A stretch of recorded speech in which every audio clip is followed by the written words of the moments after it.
Hello guys, welcome to this continuous integration series. This part 3 third video we will see about how to install uh, Jenkins. Okay, there are primarily two kinds of installations as I mentioned earlier.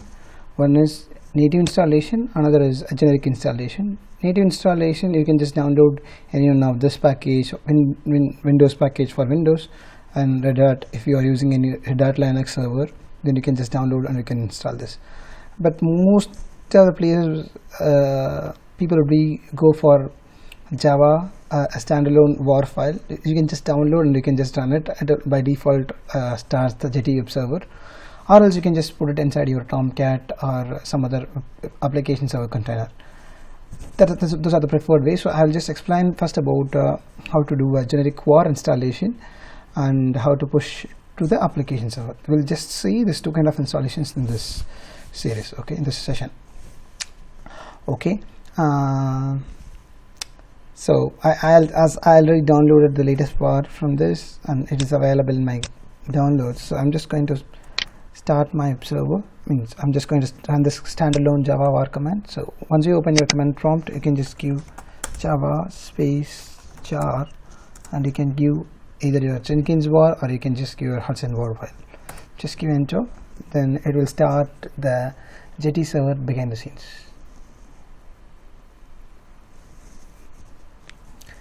It may take a while, so I'll skip this to reduce the content of the video.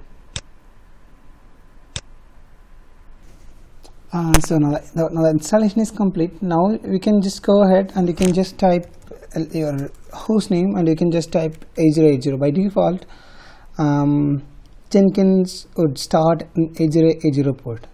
So once you given your host name and 80, you'll be able to see a console something like this. Then if you are able to see the console something like this, then the installation is successful and you'll be able to access the console. Now you can just go ahead and you can just create your build jobs. You can just create a freestyle project, or you can just create an event project, or you can just create some external jobs and stuff. Okay, and this is how to do a installation of your Jenkins standalone. Okay, as I told, there is another way also in practice, so you can just read about it. You can install Jenkins in two ways. You can just run it in standalone WAR file, or you can just deploy to WAR file. So for testing purposes are things generally people prefer to do these kind of Java -jar and WAR, and it will just start on Jetty server. But if you're serious about your Hudson server, say your CI server, then generally people prefer the production purpose. They'll just do either a native package or they will deploy to a server container which supports servlets this, and you can just deploy either to WebLogic or Glassfish or Tomcat 8 or JBoss or Jetty servers. You can just download a Jetty server, you can just use it. Okay, we're just going to, I have an Tomcat installed in my machine, so I'm just going to download it. So I have Tomcat 8.0 version. I'm just going inside my bin. I'm just going to open my command prompt. Okay, here I'm just going to start my Tomcat server. Once I start my Tomcat server, it will be running. Okay, so I'm just running it in 9090 port, as 8080 port is already occupied. So you can just go to your manage app and you can just choose your WAR file. Okay, so I'm just going to choose my WAR file from downloaded location. So once you done that, you can just give deploy.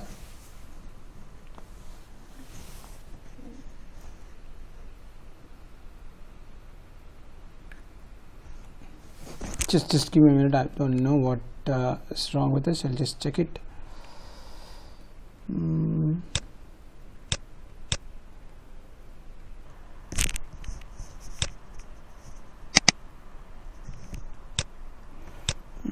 Sorry guys, actually I just done a workaround. Actually I have some problem with my Tomcat app server.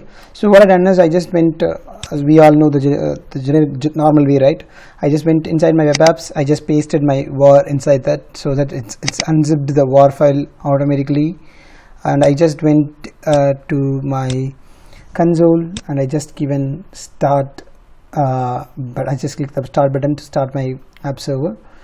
So once it is done, I just opened my context root, Jenkins context root. So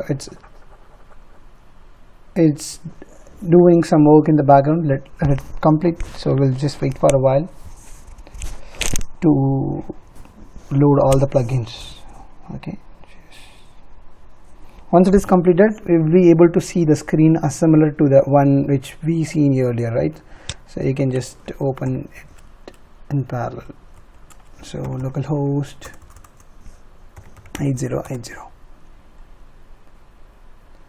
So this is standalone WoW file installation. This is our typical application server installations. Here also you can just go ahead and you can create a job with whatever the requirement you have.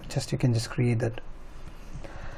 So that's it. So now we've seen the two kind of installations. One is the testing purpose installation, then next one is production purpose installation, and we are able to access a console, AdSense console like this. And in the next session we'll just see how to create an build job using Hudson. I hope it clarifies your doubt on how to install Hudson and Jenkins. Hope it is useful. You can just refer my post in my blog. If you have any doubts, you can just refer this post. I hope it will be helpful. Just drop me a comment if you need a better clarification on this if it's required. I hope it is helpful. Thanks for watching the video. See you in the next section.